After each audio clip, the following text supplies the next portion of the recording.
In this video, I'll show you how to fix "We can't find your camera" error code A0F4244 in Windows 10 or 11. First, let's make sure the camera access is turned on. Go to the Start menu at the bottom left corner, and then from there, click on the gear icon to open Settings. Then click on Privacy option. And here, from the left-hand side, choose Camera tab, and then click on the Change, and here make sure the toggle is switched on. Also, make sure apps are allowed to use the camera. If the problem is still there, try resetting the camera app. Just search for Camera in the Start menu.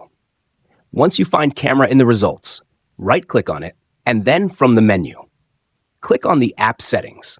Once you are in the camera settings, scroll down to the end and press on the Reset and confirm it. Once that's done, check if the issue is fixed. Finally, restart your computer and check the camera again. In most cases, it will start working.